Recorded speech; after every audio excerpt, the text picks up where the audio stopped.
Noumamira Sponsoring et Wittelgir présentent.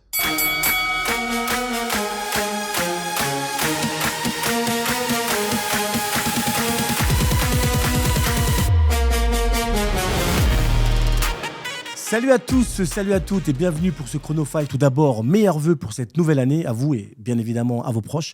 Autour de moi, l'équipe de choc, Larbi, Nawel, Rémi et Julien. Alors j'ai envie de vous dire comment ça va, mais surtout, j'ai envie de vous demander quelles sont vos résolutions pour 2026. Je vais commencer par toi, Larbi.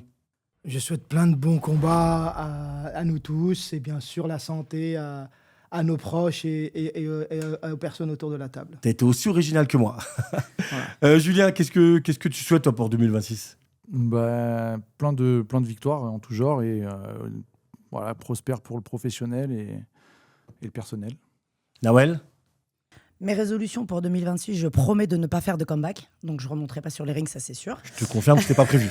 Je te confirme. Mais sinon, j'espère qu'on va avoir de belles oppositions, de belles rencontres et qu'on va pouvoir continuer à se retrouver autour de cette table. Et toi, Rémi, alors, quelle est ta résolution ?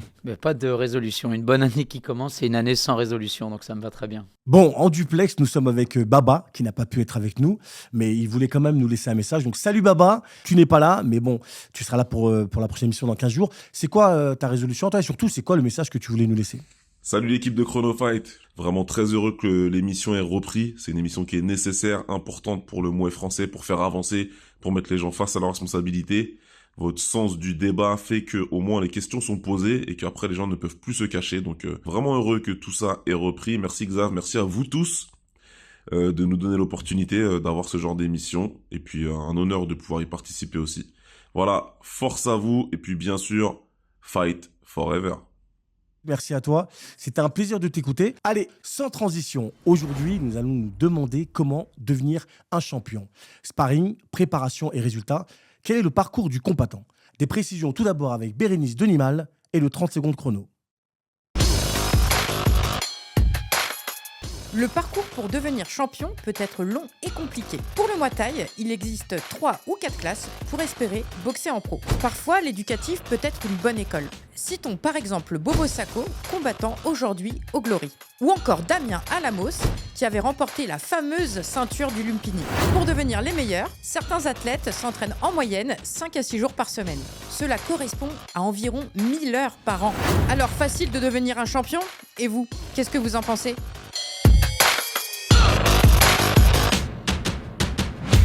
Comment détecter le potentiel chez un combattant ? Tout le monde se pose la question, avant de monter sur un ring ou une cage, il faut bien s'entraîner. J'ai envie de poser la question à toi, Larbi. De quelle manière est-ce qu'on peut détecter le potentiel chez un combattant ?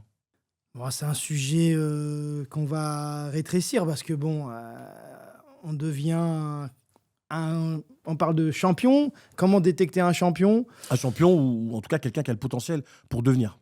Sa détermination, sa motivation, ça c'est la première des choses qui détermine un élève il faut qu'il en veuille. Ça c'est le premier point. Il faut qu'il ait sa présence à la salle quand même. Voilà, Est-ce que ça veut dire que dès le début, rapidement, tu peux voir en quelqu'un un potentiel de champion ? Ça peut arriver. C'est pas toujours vrai, mais ça peut arriver. Il y a des talentueux, il y en a qui vont avoir une gestuelle rapidement acquise, qui vont avoir des beaux gestes rapidement, mais après, il n'y a que le travail qui permettra en fait de devenir bon, quoi. Et puis la régularité, moi j'aime bien ceux qui font pas de bruit, qui viennent à chaque entraînement, ils sont dans leur coin, mais ils travaillent dur et puis au bout d'un moment, ça paye. Du coup, tu penses que ceux qui sont silencieux et qui font pas de bruit, justement, comme tu viens de dire, sont en général ceux qui en veulent le plus ? Moi, c'est les meilleurs profils, en tout cas. Pour moi, c'est ceux que je préfère et ceux vers qui je vais m'orienter et poser quelques questions pour savoir leurs objectifs. C'est les meilleurs profils parce que c'est ceux qui sont le plus adaptés à toi, à ta personnalité, ou c'est le meilleur profil de façon générale parce que moi, personnellement, je fais du bruit. Et pourtant, mais tu fais du bruit. Je me suis... tu fais du bruit quand tu t'entraînes, tu veux dire ? Ouais, non, mais c'est vrai. Enfin, je suis pas quelqu'un qui passe plus ou moins inaperçu à la salle. Tu vois ce que je veux dire ? Maintenant, après, je savais pas si j'avais le potentiel d'être... devenir boxeuse, mais en tout cas ce que j'avais, c'est que j'avais la dalle et que j'avais envie de m'entraîner, ça c'est sûr. Tu avais besoin de ça parce que ça te motivait ? Ouais, mais parce que non, c'est quelque chose qui me fascinait depuis très très longtemps, la boxe. J'avais été un petit peu bloqué par un parcours personnel qui m'avait un peu plus ou moins empêché de pouvoir m'exprimer à ce niveau-là.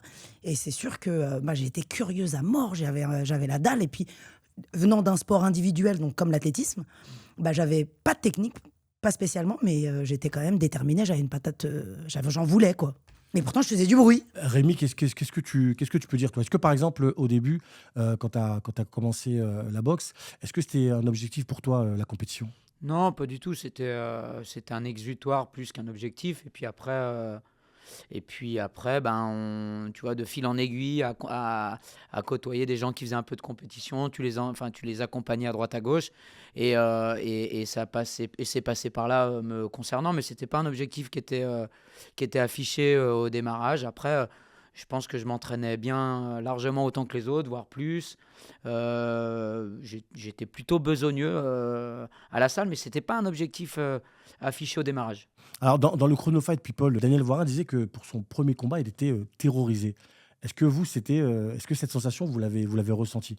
L'arbitre, je sais que ça fait longtemps, ça remonte à... Non, Tu t'en souviens ou pas? Noir et blanc ou... Est-ce que c'est quoi ton souvenir de ton premier combat? alors moi, personnellement, je l'attendais depuis trop longtemps. Déjà parce que j'avais un grand frère déjà qui était quand même un champion. Donc je voulais suivre ses pas. Donc non, moi j'avais la dalle, je m'entraînais énormément et j'avais une confiance terrible. Non, j'attendais que ça. Peut-être que quand l'arbitre a commencé, il n'y avait peut-être pas autant de sécurité, on vérifiait peut-être moins les niveaux de chacun, donc peut-être que la pression était plus grande. En tout cas, nous, quand on a commencé en classe D, on sait que les personnes qu'on rencontre, elles ont moins de 6 combats, on sait que tout le monde a ses protections, donc il y a une pression, certes, mais normalement, on a à peu près tous le même niveau, quoi. Non, mais moi j'ai une anecdote. Moi j'ai boxé mon premier combat, j'avais 15 ans, mon adversaire avait 27 ans. Sans protection, voilà, c'est comme un combat pro. Ce qui ne serait pas possible aujourd'hui. Voilà, c'était pas possible Et t'as à gagné l'époque. Ouais, j'avais gagné au point. Ah oui, c'était normal que je gagne. C'était impossible que je perde ce combat. Mais je vous Dans entends ma motivation. c'était impossible que je perde. Voilà, je vous entends parler depuis tout à l'heure et j'entends la dalle, j'entends la motivation. Est-ce qu'on peut résumer finalement le premier critère, puisqu'ensuite on va avancer, mais le premier critère pour devenir un champion? C'est un facteur important. En tout cas, si tu l'as pas, c'est compliqué. Tu peux avoir tous les autres, tu seras pas champion. En fait, c'est l'entraînement, c'est la salle qui déjà va définir ce que tu es. Moi, c'est pas de la prétention quand je disais que c'était impossible que je perde, parce que déjà à l'entraînement, t'étais conditionné. J'étais conditionné, j'étais bon, les sparring, je dominais. Ça fait pas tout. Oui, parce voilà, que mais tu peux être très fort et arriver en match, tu perds tes moyens. Et on en a vu quelques-uns. Oui, mais voilà, quand même. Mais quand même, l'entraînement te permet déjà de te situer par rapport à ton entraîneur. Ça te permet déjà d'arriver avec une certaine, entre guillemets, sécurité, de te dire j'ai bossé, ça je l'ai vu, donc ça te rassure plus ou moins. Mais avoir la dalle, ça se crée pas.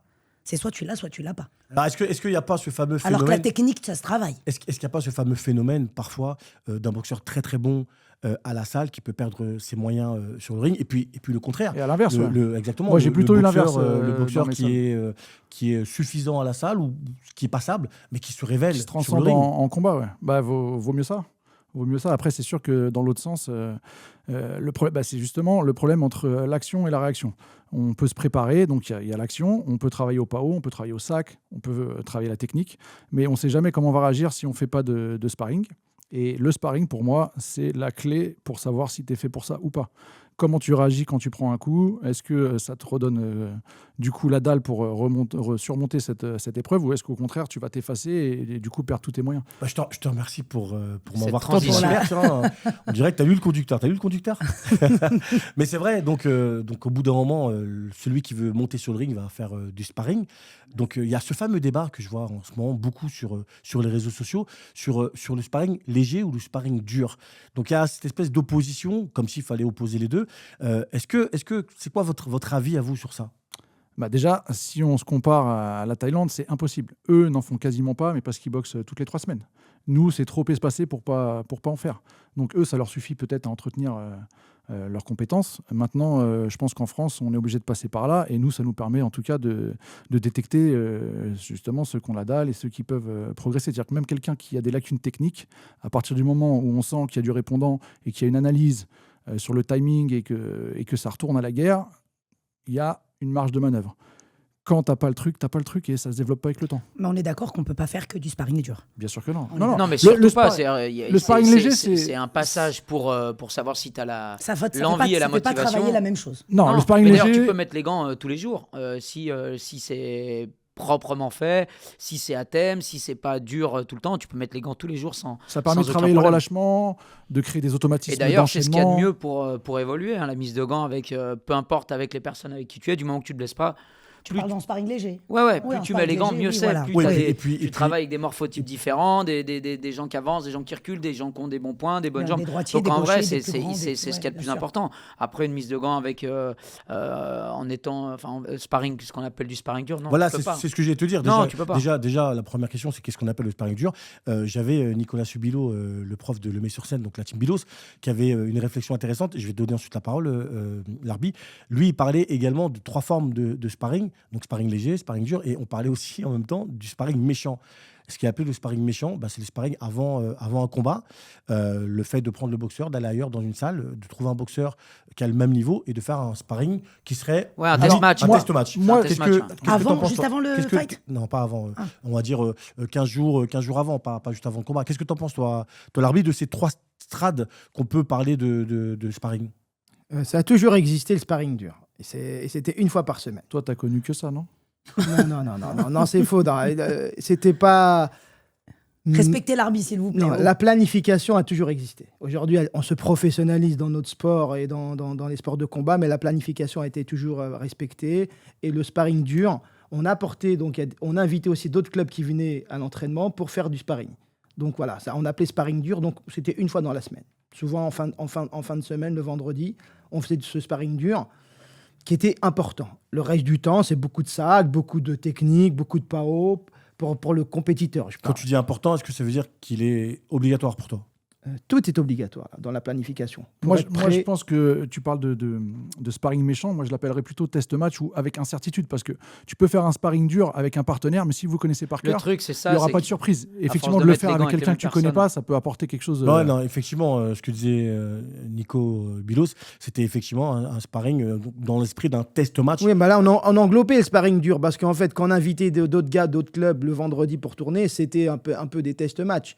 Parce que là, c'est un gars que tu connais pas qui vient d'un autre club, c'est pas ton camarade de club. Donc c'est sûr que là, on est beaucoup plus concentré et puis on essaye de montrer notre Et c'est pour ça que c'est bien d'aller ailleurs aussi. Tu vois, de sortir du cadre de ce que tu connais. C'est la gestion de l'inconfort, quoi. Donc c'est ce que tu as, quoi. Toujours avec la permission de l'entraîneur et avec une. Et pas avec n'importe qui. Avec la planification. Avec n'importe qui, ouais. Tu peux pas faire n'importe quel club. Oui, puis que tu sois suivi. Puis un objectif de travail, c'est-à-dire on fait pas du sparring dur pour rien. C'est-à-dire que j'ai une stratégie pour mon élève. Il va boxer un gaucher, il va boxer un gars qui contre, etc. Donc je vais choisir du sparring qui est adapté à mon élève. Après, avec tout le respect que je vous dois, messieurs, merci, ça c'était vous êtes en majorité, mais ça c'est parce que vous êtes des hommes. Moi personnellement, je n'ai jamais fait de sparring ailleurs que dans ma salle avec les gens. On est d'accord, on n'est jamais. Regarde. C'est de sa faute. Non, mais parce que déjà. Mais j'ai jamais. Pour la simple et bonne raison que parfois j'avais envie des fois d'aller ailleurs. Et Xav me disait que c'était pas possible pour la simple et bonne raison que j'avais déjà pas beaucoup de boxeuses qui voulaient m'affronter. Donc si déjà en plus j'allais boxer des filles d'autres clubs, ça allait c'est un être encore paramètre plus différent. L'inconvénient pour toi, c'est que forcément, le peu de compétitrices que tu avais dans ta KT pouvaient être des potentiels adversaires. Exactement. Donc, du coup, tu es obligé. Moi, je tournais qu'avec des mecs. Je vais même élargir. Ce qu'a dit Nawel, c'est intéressant. Il y a beaucoup de femmes, parce que là, c'est vrai qu'aujourd'hui, qui avait peur de Nawel. Il y a beaucoup de femmes aujourd'hui qui n'ont pas forcément le loisir d'avoir des sparring partners dans leur club. Donc, quand les femmes se retrouvent avec des hommes à faire du sparring, il y a 2 solutions, on la connaît. Soit l'homme, il va vouloir lui prouver qu'il est un homme, soit il va être très gentil avec elle. Et c'est vrai que cette demi-mesure, parfois, elle est compliquée à avoir. Nawel, comment tu l'as vécu, toi, en tant que femme? Comment tu as vécu ce genre de choses? Est-ce que tu l'as déjà ressenti, des hommes qui frappaient très fort, un peu pour punir, ou 2 hommes qui ont été très light avec toi? Non, ils n'étaient pas light. Tu parles de quoi? De mauvaise intention, carrément, toi? Non. Bien sûr, en fait, souvent, ceux qui manquent d'expérience, parce que tu tournes avec des personnes qui, c'est des hommes, ils sont un petit peu plus lourds que toi ou des choses comme ça.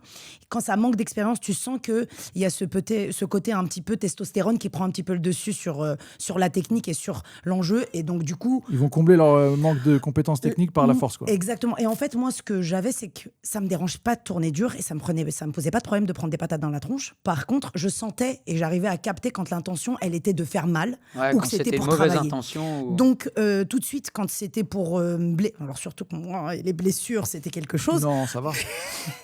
Mais surtout, dès que ça arrivait, moi, c'est quelque chose que j'écartais un peu et j'allais tout de suite dire non, ça, c'est pas possible. Par contre, la majeure partie des gars avec qui je me suis entraînée, ça boxait et on se mettait des mines et puis ils étaient pas là pour... Et je leur disais, de toute façon, ils sont pas là pour me faire plaisir.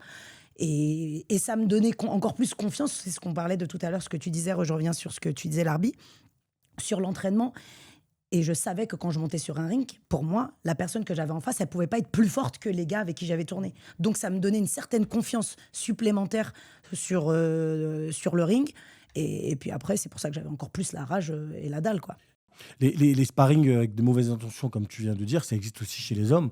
Ouais, ce j'imagine. côté, C'est une question un peu d'ego, quoi. orgueil, exactement. Ouais. Comment est-ce qu'on gère des boxeurs ou des combattants qui veulent en découdre lors d'un sparring? Quelle est la psychologie adaptée pour calmer le jeu? On parle sur le ring, là, ou Oui, ou à l'entraînement? sur le ring et à Même l'entraînement. à l'entraînement, normalement, si tu as les coachs, tu dois faire en sorte de canaliser les coachs doivent faire en sorte de canaliser le boxeur et de savoir pourquoi on est venu, quoi. C'est pas là pour que ça dérape complètement. Sinon, ça n'a pas lieu d'être. Est-ce que ça vous est déjà arrivé dans un club qui a un peu de tension? Non, mais qu'il y ait de la tension, moi, c'est normal, ça fait partie du ça truc. m'est arrivé. Bon, c'est arrivé que des boxeurs soient... j'ai 2 cas complètement différents. Parce que c'est un sport d'orgueil quand même, les gars. Oui, non, mais entre l'orgueil et... J'ai un grand champion qui n'a jamais fait de sparring dur. Il s'appelle Hamza Ngoto. N'a jamais fait de sparring dur. Il n'a pas déteste besoin. ça. Il n'a pas Il besoin. est très, très doux à l'entraînement. Très doux. Vaut mieux pour les autres. Voilà, il est très doux, il n'aime pas. Et un autre boxeur qui était très dur sur Rennes, c'est Hicham Chaibi. Hicham Chaibi, ça s'est passé mal sur le ring avec Redouane Hammer, par exemple, où il mettait des coudes. Il avait du mal. C'est vrai qu'Hicham, qui est un très bon boxeur, avait du mal à se canaliser.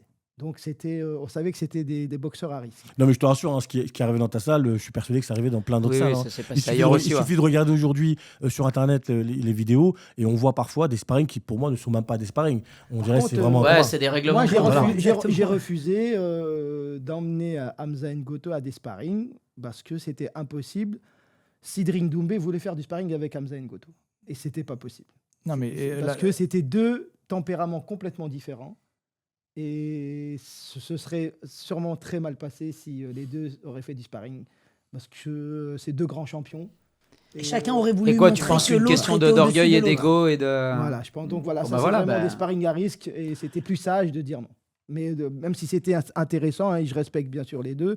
Et c'est vrai que voilà, il y en a un qui fait du trash, l'autre qui est vraiment dans l'humilité extrême. Et la retenue. Et là, ça aurait été beau à voir. Mais... il y aurait eu des étincelles. Et puis voilà, c'est 2 styles différents. Point-pied d'un autre côté, coup de genou de l'autre. C'était pas un bon... on va continuer un petit peu le cheminement du boxeur qui veut devenir un champion. Est-ce que autour de vous, même toi Nawal aujourd'hui qui donne des cours, est-ce que pour vous c'est important de respecter les classes, c'est-à-dire d'avoir une évolution qui est honnête et pas une évolution qui est trop rapide? Moi, c'est la base. Il n'y a aucun de mes élèves qui est passé en haut niveau ou en international sans avoir été champion de France dans chaque classe. Après, chacun... D'accord, donc pour ceux qui connaissent pas et qui nous écoutent, donc classe D, classe C, classe B, classe A. Moi, alors là, c'est la touche technique d'un responsable fédéral. C'est pour ça qu'on te paye. Hein. Voilà. Donc voilà. C'est bien sûr ce qu'on apprend aussi au BPGEPS ou au brevet d'État à l'époque, c'est la planification d'une carrière. Donc, il est évidemment important d'aller par palier. C'est un boxeur, comme on a dit, du talent, qu'on va voir directement qu'il a du potentiel. Moi, ça m'est arrivé qu'un élève, dès 5 minutes de cours, je lui ai dit, toi, tu seras un grand champion. Il a été pas mal, c'est Hamza Andala. Après 5 minutes, je lui ai dit, toi, tu vas être un bon boxeur. Et c'est un coup de foudre, direct. Et bien sûr, après, c'est la planification. Jusqu'à un moment donné, il arrive en A, et là, on va encore plus décortiqué. Où aujourd'hui, quand il devient après un champion international, on va encore plus décortiquer, où là, il faut peut-être un préparateur mental, un préparateur physique, 2-3 coachs. Voilà, parce que moi, je n'y crois pas aux coachs. C'est pour ça que je me sentais bien en équipe de France en tant que sélectionneur, parce que tout faire tout seul, c'est impossible. Il faut partager. Et c'est que ces entraîneurs qui croient tout savoir sur leurs boxeurs et tout, non. Les assistants sont hyper importants, c'est un vrai travail d'équipe. Et c'est ça qu'on emmène. Ta réponse, elle est complète, mais tu t'es complètement éloigné quand même de ma question. Donc, c'est une très bonne réponse. Mais pour toi, voilà. Donc pour toi, les classes, c'est obligatoire. C'est fondamental. Et ça a prouvé son efficacité. Non, mais si tu franchis trop vite les steps, soit tu es vraiment fort et tu rebondiras, soit c'est fin de carrière prématurée. À l'époque, aux tensions, comment ça fonctionnait? C'est vrai, c'est une vraie question parce que c'était une autre époque. Est-ce que tu as vu des boxeurs autour de toi? C'était une autre époque et puis c'était une autre manière de penser aussi. Ouais. Mais du coup, c'était quand même efficace. Oui, mais si tu veux, dans ces cas-là, tu peux toujours laisser des gens sur le bord de la route aussi. Alors après, pour la catégorie de Rémi, notamment en 51 kilos, il n'y a pas beaucoup d'opportunités. C'est des cas particuliers. Donc là, en l'occurrence, tu n'avais pas le choix que d'aller au feu avec ce qui était... Comme pour les femmes. Oui, comme pour les femmes. Comme pour les femmes. Ou les avec poids ce qui était lourds, disponible. Si tu veux, tu disais pas non et puis tu allais là où on te proposait, que ça soit à 2-3 kilos, on disait bon bah là il y a une opportunité, il est plus lourd, mais bon c'est pas. Voire même un autre. Après il y a des écoles autres que le Muay Thai par exemple. Oui, dans certains cas oui ça m'est arrivé aussi. Après il y a des écoles à contre-courant. Non mais après tu vois Saint-Fond voilà, c'est à Lyon merci, qui est voilà, Nasser, j'allais parler de Nasser de lui il est sûrement toujours, il partait en Italie régulièrement, il boxait en A, il boxait très régulièrement, donc il y a pas de team professionnel, voilà, et puis ça a été créé pour ça, il y a pas c'est un autre schéma, on va en parler, mais c'est complètement un autre schéma parce que là pour le coup tous les gens, enfin tous les boxeurs qui sont dans sa team, ils veulent devenir des champions. Ouais. C'est voilà, là c'est pas des gens, c'est pas des gens qu'on va détecter. Et ça a fonctionné, faut quand même être très réaliste. Pendant longtemps, la Tuner Sarka ça a été le top, le meilleur. Oui, de France. Actuellement, Rodrigo Alamos avec sa team sur Paris fait un peu le même style, c'est-à-dire qu'il y a beaucoup les boxeurs savent qu'en allant dans sa team, c'est pour faire des combats et devenir oui, mais il fait quand même pas mal d'amateurisme. Après, il monte les échelons. Après, je pense que quand tu es très bon dans ce que tu fais, tu sais détecter les jeunes que tu es potentiellement capable de faire grimper un peu plus vite et d'autres où tu dis non, il faut qu'ils fassent ces classes de A à Z. T'as des jeunes où tu dis bon, bah, tu vas pouvoir peut-être gratter quelques échelons un peu plus vite que les autres. Il y en a qui... Enfin, ça se voit, je veux dire, tu le sens aussi. Hein. Après, il y a l'antithèse. C'est une question C'est-à-dire aussi que ce n'est pas des clubs pour le plus grand nombre. C'est-à-dire qu'on sacrifie les loisirs. C'est-à-dire que si tu n'es pas fort mentalement, bah, tu pars du coup. C'est notre philosophie dès le début. Voilà, c'est une philosophie. Nawel, toi, tu parlais tout à l'heure des femmes et de cette particularité. Est-ce que tu trouves que justement les boxeuses souffrent du manque d'adversaires, d'adversité, et du coup, il y en a beaucoup qui sautent un peu les classes. Est-ce que pour toi, ça a une incidence sur le niveau des femmes? Bien sûr que ça peut avoir une incidence sur le niveau des femmes, comme le disait Julien, ça peut très très vite arriver en fin de carrière parce que tu tombes sur quelqu'un qui t'a dégoûté et à ce moment-là tu n'y arrives pas, ou alors tu peux pas revenir en arrière, donc à un moment forcément ça peut être compliqué. Moi je parle dans mon cas, je sais que j'ai fait mes classes et d'ailleurs on a plein qui voulaient très très rapidement que je passe au niveau au-dessus, mais et à un moment, forcément, tu es obligé d'accepter ce qui se propose à toi, que ce soit dans le Muay Thai ou en K1. C'est pas pour rien que je suis passée en K1. Est-ce que, j'ai envie de vous poser la question, est-ce que le fait de faire ces classes, finalement, pour le combattant ou la combattante, c'est pas quelque chose de valorisant?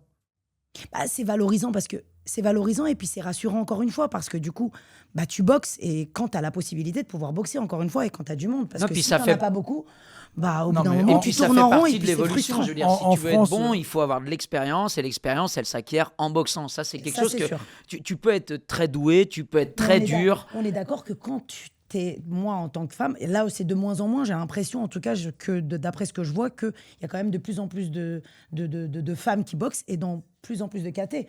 Moi, en 63,5, c'était très limité. Championnat de France, on se retrouvait à 3, des fois à 2, et puis c'est fini encore, après. Toi, tu as connu une époque où ça allait. Parce qu'on a connu une époque où... Avant, oui, il n'y en avait pas du tout. Voilà, c'est vrai. Non, mais déjà, quand tu commences une compétition, on appelle ça le premier niveau, tu as encore énormément de lacunes.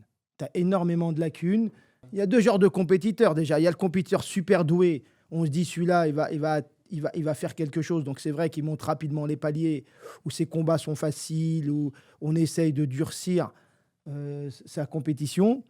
Et puis, il y a celui qui va se découvrir aussi, au fur et à mesure. Un boxeur n'est jamais fini. C'est-à-dire, il progresse au fur et à mesure. Donc, il est clair qu'il apprend son métier, même en boxant, parce que c'est aussi un échange entre l'entraîneur et l'entraîné. Il boxe, on revient à la salle, on voit ce qui est allé. Même dans une victoire, il y a pas mal de défauts. Et puis, c'est comme ça qu'on va progresser, qu'on va devenir un champion. Parce que voilà, il y a boxer et devenir un champion. Pour devenir un champion, c'est vraiment... Step by step. On amène un boxeur. Et on va le faire progresser sur plein de points. Voilà, plein d'aspects. Défensif, attaque, contre-attaque, etc. Donc, les adversaires, à chaque fois, c'est une évaluation, ce qui va permettre, à un moment donné, d'arriver à un certain niveau. Et puis, il y a aussi des choses qui sont pas dans la pratique, mais au fur et à mesure, aujourd'hui, c'est quelque chose qui va devoir se faire. C'est qu'à un moment donné, l'entraîneur qui t'a apporté plein de choses est aussi limité. Donc, tu es peut-être obligé de le quitter pour progresser. Et ça, c'est aussi quelque chose de bien. Et c'est aussi bien que l'entraîneur puisse dire à un élève, moi aujourd'hui, je t'ai donné mon maximum, mais je sais que tu peux encore aller plus haut. Je vais t'accompagner pour que tu puisses choisir un club qui va... Ce qui doit être relativement rare aujourd'hui, parce qu'il y a quand même une grosse guerre d'ego personnel, de dire, je t'ai emmené là, c'est à moi, c'est moi qui l'ai formé. D'ailleurs, on l'a souvent. Hein. Voilà. Oui, il vient de chez les moi, changements c'est de club qui l'ai sont formé. souvent mal vus. Ouais, voilà, c'est un autre sujet. D'ailleurs, on aura certainement ce débat également. Mais de toute façon, il n'y a aucun boxeur ou aucune boxeuse, aucun combattant qui appartient à un coach. Par contre, je pense qu'on est tous d'accord sur le fait que quand on quitte un club, on essaie de le faire bien correctement. Voilà. D'accord. Sur ça, je pense qu'on est tous Merci, c'est bien passé. Ce sera sur le numéro. Non, toujours la reconnaissance de l'enseignant, et c'est fondamental. Ok. On continue. Donc, on va arriver sur la dernière étape. L'étape de devenir pro, puisque si on veut devenir un champion, il faut devenir un professionnel, même si en France, on n'a pas ce statut. J'ai envie de savoir aujourd'hui, selon vous, comment est-ce qu'on fait pour rester en haut de l'affiche ? C'est-à-dire que quand on est devenu pro, comment est-ce qu'on fait pour avoir rester en haut de des l'affiche ? objectifs. Voilà. Champion de France, pro, et ensuite tu vises soit les titres internationaux, soit boxer les meilleurs, soit intégrer une grosse organisation, aller faire l'IFMA, en tout cas pour le Muay Thai. Si tu n'as pas d'objectif, tu stagnes. Surtout que dans notre discipline, en tout cas en Muay, il n'y a pas d'argent. Donc sans objectif, à mon avis, mais tu as ça, vite fait le tour. Ça, c'est les paliers pour arriver jusqu'au pro. Après, pour rester pro. Et moi, je pense que pour rester mais pro, il c'est faut une qu'il y ait question déjà de un coach motivation qui aussi. ait des relations. Qu'il faut qu'il sache quand contacts. même des Il contacts. faut combattre régulièrement. Oui, il faut boxer régulièrement parce que ça, c'est pour arriver jusqu'en haut. Et ensuite, après, quand tu arrives en haut, tu boxes qui ? Tu boxes comment ? Tu boxes pareil, quoi ? À quel prix ? Contre qui ? Donc, on en revient toujours à la prime. Non, on n'en revient pas à la prime parce que de toutes les manières... Ça entretient la motivation aussi. Ça entretient bien sûr la motivation parce que... Le nerf de la guerre. Mais c'est pour ça que... Quand tu passes autant de temps dans une salle et que tu fais autant de sacrifices, toutes les concessions que tu fais, il y a un moment, tu es obligé. Je veux dire, surtout qu'en Muay Thai, je sais pas, mais perso, toutes les personnes que je connais qui font du Muay même à haut niveau, travaillent à côté. Oui. Tu peux pas te contenter que de faire du Muay. Sans parler des déceptions, les annulations de combat en dernière minute où t'es pas défrayé parce que en fait, ton contrat que tu as signé, il n'a aucune valeur. Et donc forcément, au bout d'un moment, ça t'arrive une fois, deux fois. Tu dis, la motivation, elle n'existe plus aussi. Déjà, aujourd'hui, le pro, c'est que en MMA. Le reste, c'est des amateurs. Après, bien sûr, c'est l'argent qui fait la différence.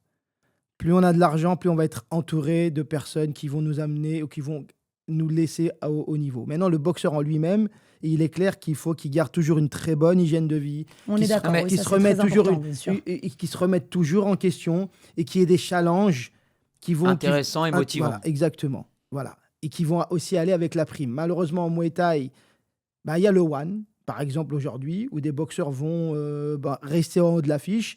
Donc, et essayer de rester en haut de l'affiche. Bon, ils vont être très, très, très pointus au niveau de la préparation physique. Mais pour rester en haut de l'affiche. On va pas revenir sur le One, les gars. Vraiment, je veux qu'on reste sur la France. Mais voilà, sur le champion, en France, le boxeur de MMA, s'il veut rester sur le palier, il va être physiquement, il faut qu'il soit au top. Et donc, non mais il n'y a pas de secret, t'as pas le choix, tu peux pas bosser à côté. Si tu veux faire partie de l'élite, tu ne dois te consacrer comme dans tous les sports professionnels. Il faut faire des sacrifices, tout simplement. Oui, de toute façon, tu ne fais que ça. Tu ne fais que ça. Pour ne faire que ça, tu ne peux pas te contenter et d'avoir une petite prime. C'est sûr que la prime, elle est intéressante. C'est pour ça que ça fait partie obligatoire. Beaucoup quittent le navire une fois qu'ils sont arrivés au top. Et ils ont complètement raison. Et on parle pas des blessures à gérer, on parle pas. C'est pour ça que pour rester rester en pro, il y a le côté organisation, gestion de carrière qui est géré par le staff et par le coach, etc. Et on n'est pas tous formés à le faire. Boxeur même qui lui doit faire son travail et pour pouvoir que ce soit en termes de nutrition, les femmes, gestion du poids qui est certainement plus compliqué pour les que pour les hommes. Aussi. Non, faut dire ce qu'il y a. Il y a des choses chez les femmes qui se passent de façon hormonale qui ne se passe pas chez les hommes. Bon, ça c'est sûr. Non, mais le cas parfait, c'est bien entendu d'avoir un nutritionniste, un préparateur physique. Mais c'est toute une question. Un préparateur mental, la récupération, un manager. Oui. Voilà, c'est ça. Une vraie équipe, tout un staff, ça coûte de l'argent. Mais ça, c'est illusoire. Parce qu'en fait, ton coach, ton entraîneur fait un peu tous ses rôles. Il est un peu préparateur mental, il te fait de la préparation physique. Ça dépend, c'est au cas par cas, ça dépend. Voilà, pour qui, mais de manière générale, il parle. Ouais. En matière générale, on n'a pas l'argent. Et tu t'aperçois qu'il y en a quand même très, très, très peu. Et quand bien même, l'entraîneur va te laisser quand tu vas gagner ta prime, qui va même aller de 5 000, même voire 10 000 euros. Ah ouais, il y a des primes qui vont autant. Fabio Pica, j'ai pas été jusque-là. J'ai arrêté trop tôt. Le coach te prend 0% parce que. Non, mais il y a de l'affect, c'est encore autre chose. On est sur une partie aussi associative. On a enlevé le cadre professionnel. C'est ça nos pros en Muay Thai. Oui, mais c'est pour ça que je te dis que les vrais pros, je sais pas s'il y a 1% de personnes qui peuvent se dire que j'ai un staff complet qui me suit avec des objectifs, qui vivent sur ce que je prends moi. Le vrai pro aujourd'hui, c'est Cyril Gann. Il est parti à Dubaï, il s'est entraîné pendant 3 mois parce qu'il y avait l'argent à côté. Oui, mais c'est ce que je te dis. Donc il a pris c'est exactement il a pris une grosse équipe de lutteurs pour qu'ils travaillent, donc il les a payés. Donc il va lui fonctionner. Si je t'écoute, ça veut dire que sans argent, celui qui a le rêve de devenir et de rester pro, c'est pas possible. Il bricole. Non, mais c'est du bricolage. Il bricole, oui et non, parce qu'aujourd'hui, il y a quelque chose qu'il n'y avait pas avant, ou en tout cas, c'est les réseaux sociaux. Et aujourd'hui, pour pas grand-chose, il suffit que tu sois un petit peu suivi ou que tu aies un statut ou des titres. Il y a moyen de faire des collabs, il y a moyen de faire des choses, il y a moyen d'avoir des choses. Oui, mais ça reste encore du bricolage. Tu bricoles, mais ça reste quand même mieux. Mais c'est pas des gens qui viennent exprès travailler pour toi. Si tu as de l'argent, il y a ton préparateur physique qui vient, il y a ton préparateur mental. Non, mais attendez. C'est comme pour le Paris Saint-Germain. Mais qu'est-ce que tu racontes? Oui, non, mais là, ça va, calme-toi. Quand on arrive à un certain niveau. Oui, non, mais attends. Et dernière chose, un champion, c'est sur la durée. Il y a des boxeurs qui sont très bons, qui tiennent 2, 3, 4, 5 ans, 6 ans. 6 ans, c'est pas un champion. Un champion, c'est un Fabio Pinca qui a une dizaine d'années, un Jean-Charles. Enfin, tu vois, il y en a beaucoup. Un Cristiano Ronaldo à 40 ans qui est encore au top parce qu'il est toujours très rigoureux. Il y en a. C'est pour ça que je dis qu'il n'y en a pas tant que ça. 2, 1. Merci beaucoup. Merci. J'aime bien parce qu'en fait, plus on avance dans le temps et plus vous êtes chaud. On devrait commencer par la fin. La prochaine fois. Allez, sans transition, le 13 décembre 2025 avait lieu le TKR à Besançon, organisé par Ahmed Zalek, une superbe organisation, avec notamment le combat entre Mohamed Cheikh et Elias Nagy. Tout de suite, les images de LM Shoot. C'est parti pour la chronostory.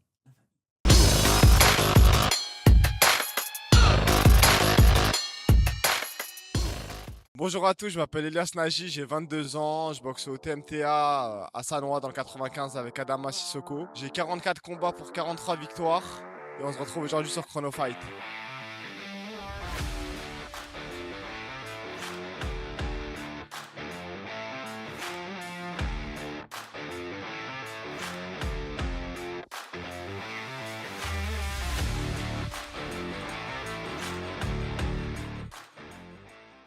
Alors honnêtement, c'est une victoire qui fait du bien au moral étant donné que je revenais d'une défaite. Qui plus est, c'est champion de France pro, Mohamed, pour ceux qui ne savent pas. C'est un très bon boxeur, il a du cœur en faisant de grosses prestations. Donc j'avais une bonne pression sur mon dos. Je me sens bien. On a gagné avec la manière, devant notre public, à la maison. Le but, c'était surtout de montrer le niveau du Muay Thai français, faire kiffer les gens, et je pense que ça a été un succès.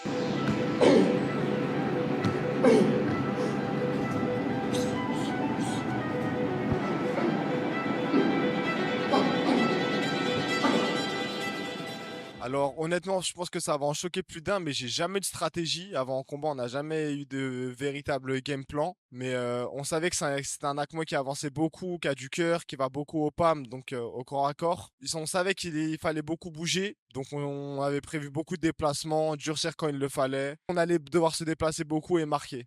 Malgré ma dernière défaite, et ma première d'ailleurs, en plus à la maison devant mon public, donc forcément une énorme frustration. Après ça, on a cherché à corriger l'erreur en essayant de retrouver des combats à l'étranger ou même en France. Mais non, aucune appréhension, j'avais la dalle tout simplement, j'avais juste envie de boxer, j'étais pressé, excité. Même si on a toujours ce petit doute, mais en vérité, même avant ma dernière défaite, je l'avais déjà.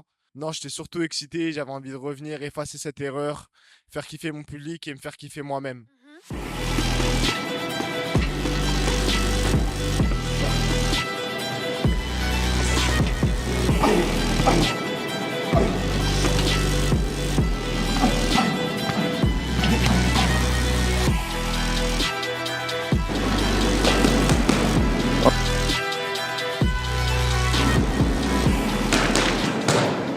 Bonjour à tous, moi c'est Adama Sissoko, fondateur du TMTA Sanois et l'entraîneur de Elias Nagy. À la base, Elias il était prévu sur la carte du TKR. On avait plusieurs propositions, Jérémy Montero, Anthony Volet, Akimba, Omar Bachili, plusieurs noms qui ont été proposés en fait. On va dire entre guillemets qui sont à peu près du même niveau qu'Elias, sans prétention. Au final, c'est Mohamed Cheikh qui est sorti, qui vient d'être champion de France.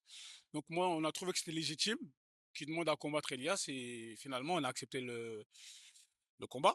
Moi, je pense que la prestation elle a été bonne, elle a été à la hauteur de ce qu'on attendait. Malgré que Mohamed Cheikh vient d'être champion de France et que c'est un très bon boxeur, il y a quand même une petite classe d'écart entre les deux. Donc, je pense que la logique elle a été respectée sur ce combat.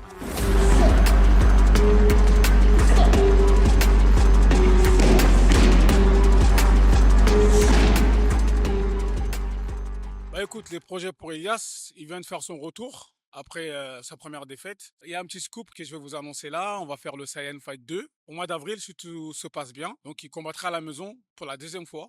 En espérant que cette fois-ci, ça va bien se passer. Et après, pourquoi pas finir la saison en beauté, faire des bonnes prestats. Et ensuite, on va s'attaquer à l'international. Notamment, nous, notre projet, c'est le RWS pour Elias. C'est plus dans son format. Alors ce que vous pouvez me souhaiter, c'est, je pense, une ouverture à l'international. Aller me mesurer au meilleur boxeur du monde entier. C'est pour ça qu'on a commencé. C'est ça notre rêve depuis tout petit. Boxer les meilleurs, devenir le meilleur. Donc on va dire une ouverture à l'international et le début d'une grande carrière.